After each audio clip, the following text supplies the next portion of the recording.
नमस्कार, मैं हूं अवधेश कुमार। जब मैं आपसे बात कर रहा हूं, बिहार का चुनाव प्रचार थम गया है और अभी अंतिम दूसरे चरण का चुनाव मतदान बाकी है। 122 सीटों पर मतदान होना है, लेकिन उसके पहले लोगों को इंतजार था कि शायद राहुल गांधी जी का हाइड्रोजन बम आने वाला है। जब घोषणा हुई कि उनकी 12 बजे प्रेस कॉन्फ्रेंस होगी तो लगा, लेकिन उन्होंने एच बम मतलब हरियाणा बम बोल दिया उसको। अब एच हाइड्रोजन नहीं रहा, वो हरियाणा बम होगा। पहले एम बम था, महाराष्ट्र बम, फिर के बम हुआ, कर्नाटक बम, अभी एच बम से अब हरियाणा हो गया। अब हाइड्रोजन बम कब होगा? ऐसा तो नहीं कि कल, ऐसा तो नहीं कि कुछ चुनाव के पहले एक हाइड्रोजन बम फिर आ जाए। लेकिन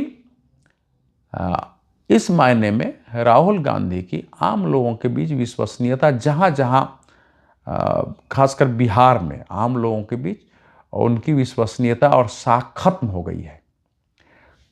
उनकी पार्टी को वोट मिलेंगे नहीं मिलेंगे अलग पक्ष है, क्योंकि कैंडिडेट्स हैं वहां चुनाव प्रचार कर रहे हैं। क्योंकि वो जो वोट चोरी के मुद्दे उठा रहे हैं, उनके अपने उम्मीदवार भी उनको अपने सोशल मीडिया पर प्रचार में नहीं ले रहे हैं। क्यों नहीं ले रहे हैं? क्योंकि मालूम है कि वो मुद्दा वहां नहीं है। किसी का वोट कटा हो तब तो होगा। ये तो आंकड़े आ गए हैं बिहार में कि भाई 68.66 लाख वोट जो कटा है वो किन के कटे हैं। ये भी आ गए हैं कि उतने कटे हैं और जुड़े कितने हैं। 22 लाख के आसपास वोट जुड़े हैं। कुल मिलाकर मोटा मोटी लगभग उतने वोट हैं जो पिछले चुनाव के समय वोट में थे, मान लीजिए। उस पर विषय नहीं है। राहुल गांधी जी का सारा आरोप हरियाणा का फेल कर गया, क्योंकि जिनके जिनके उन्होंने आई कार्ड दिखाया उस नंबर से वो निकल के आई है। लोग, मीडिया वहाँ पहुँचा है, कहते हैं पत्रकार अपना काम नहीं कर रहे हैं। उनकी एक पूर्व पत्रकार, उनकी प्रवक्ता हैं, जो लिखती हैं कि मीडिया को शर्म नहीं आती है। जो काम मीडिया को उठाना चाहिए वो राहुल गांधी उठा रहे हैं। भाई मीडिया को तो, मीडिया के पास जिम्मेवारी है।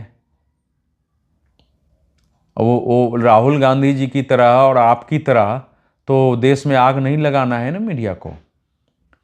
तो मीडिया वहाँ गई है, पत्रकार गए हैं, उनसे बात किया है। उन लोगों ने बताया कि हमने खुद अपना वोट डाला है। हाँ, हमारे फोटो गलत थे, उस पर मेरा नाम नहीं था।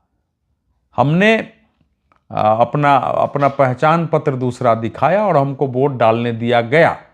किसी ने कहा कि नहीं, मैं गया, मुझे लोग पहचानते थे, इसलिए फोटो से समस्या नहीं आई। जो पोलिंग एजेंट थे उन्होंने हमको नहीं रोका, हमने अपना वोट जाके डाला। अब वो ब्राजीलियन मॉडल का बता रहे हैं फोटो लगी है, वो गलत है वो। लेकिन इसके लिए चुनाव आयोग दोषी है। भाई अगर कोई वहां बैठा हुआ है क्लर्क, उसको अपना काम करना है। किसी ने अपना फोटो खिंचाया और उसने जो है एक ही, अगर 22 लोगों पर एक ही फोटो चिपका दिया तो उसकी गलती है। लेकिन ये गलती क्या इसलिए है कि ये भाजपा को जिताने के लिए है? भाई नाम अलग अलग हैं, उसके लोग सामने आ चुके हैं, लेकिन उसको आधार बनाकर जो कुछ यहां बोला गया राहुल गांधी जी के द्वारा और प्रियंका वाड्रा जी ने, उनकी बहन जी ने जो भाषण दिया, तीनों चुनाव, मुख्य चुनाव आयोग तो दोनों चुनाव आयुक्तों का नाम लेते हुए उन्होंने कहा, लोगों से कहा कि यह नाम आप नहीं जानते होंगे तो सुन लीजिए, यह नाम पहचान लीजिए, ये लोग कौन है। ये लोग हैं, उनका कहना था कि यही लोग हैं जो वोट चोरी करते हैं और भाजपा को जिताते हैं। और उन्होंने कहा भी कि महिलाएं दुर्गा होती हैं, अपने बारे में वो कह रही हैं। और एक प्रकार से जो पूरा भाषण था वो ये था कि चुनाव आयोग के विरुद्ध अटैक करो।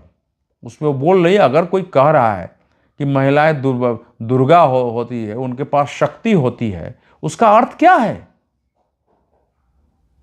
क्या है उसका अर्थ? और ऐसे लग रहा था उनके भाषण से जैसे अभी वो कह रही है कि अभी जाओ और अभी चुनाव आयोग पर अटैक करो। और पहले अटैक हो चुका है, आपने देखा है कि उनके घर पर आगरा में अटैक हुए, उनकी बेटी के लिए समस्या पैदा हो गई, उसका एक्स अकाउंट बंद करना पड़ा, उनको दामाद की समस्या पैदा हो गई, क्योंकि सारे के इन लोगों ने फोटो जारी कर दिया कौन कहाँ है। जब राहुल गांधी और प्रियंका वाड्रा करेंगे तो उनके जो पार्टी में उनके समर्थक है वो तो हागे भीम भयो चौगुना, मैं भीम का नाम गलत बता रहा हूं क्योंकि भीम ने तो धर्म के लिए युद्ध किया था, लेकिन एक कहावत है जो जहां है वहीं जाके हमला शुरू कर देता है। अब आप कल्पना करिए वो बोल रहे हैं। अब ये तो संभव है कि राहुल गांधी चूंकि महाराष्ट्र का विधानसभा चुनाव हार गए, हरियाणा का हार गए, दिल्ली का हार गए, खत्म ही हो गए, तो उनके साथ समस्या होगी, क्योंकि वो जैसे पिछले लोकसभा चुनाव के बाद प्रश्न उठने लगे थे, G29 ग्रुप 29 बन गया था, उसने प्रश्न उठाना शुरू कर दिया था नेतृत्व पर, परिवार के बाहर हो, और सोनिया जी ने कहा नहीं नेतृत्व तो परिवार में रहेगा, फिर कुछ उठ सकता है। तो उसके पहले का ये वातावरण बनाना है क्या कि भाई हम ताकि चुनाव आयोग मुद्दा बन जाए और परिवार के नेतृत्व पर प्रश्न नहीं आए। अब उनके सलाहकार रणनीतिकार जो हैं, जो उनको दे रहे हैं, उनकी बदनामी भी हो रही है। सुप्रीम कोर्ट सामने आ गया, सुप्रीम कोर्ट ने भी SIR को सही ठहरा दिया फिर भी, और उसके आधार पर जिसको सुप्रीम कोर्ट सही ठहरा रहा है, लोगों ने कोई शिकायत नहीं की, उसके आधार पर सब लोग मानते हैं हमारा वोटर आई कार्ड बन गया है, और उसके आधार पर आप हमले के लिए कह रहे हैं और कल होकर लोग जाके हमला करने लगे। आपने देखा पिछली बार उन्होंने कहा कि हम मिलने जाएंगे, और चुनाव आयोग ने कहा ठीक है 30 लोग आ जाएं, वो बस पर सवार होकर के और सारे विपक्षी नेता उनके साथ जा रहे हैं कि हम सब घुसेंगे।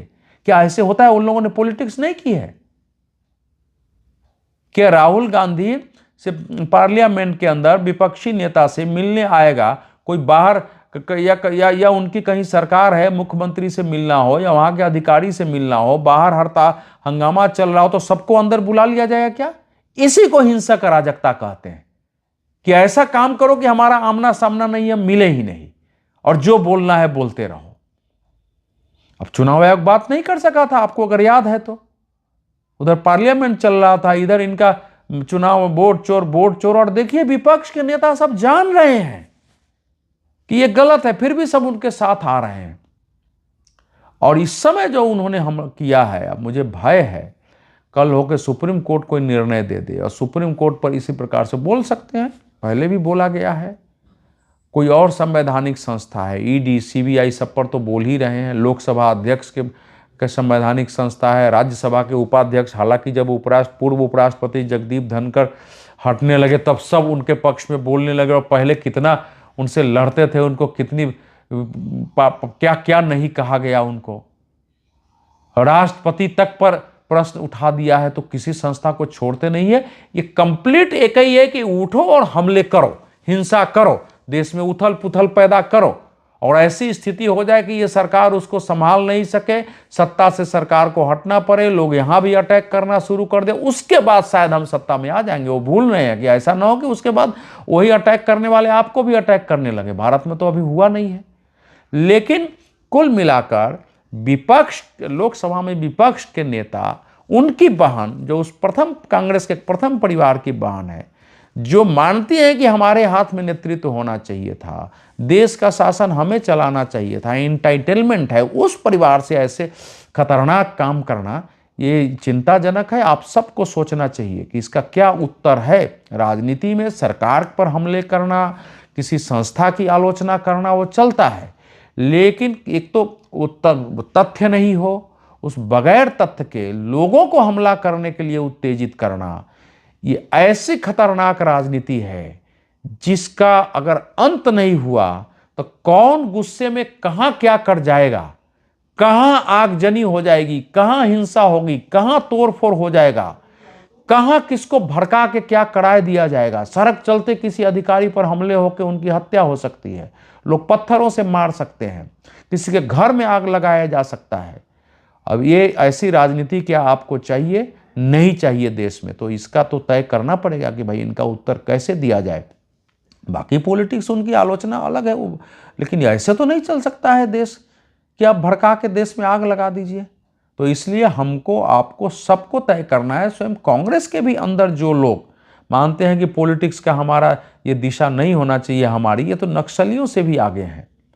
क्योंकि नक्सली तो मान लीजिए छिप के गोली चलाते, अब तो सरेआम कह रहे हैं उठो, और जेन जी करेंगे, युवा करेंगे, तो अब ठीक है।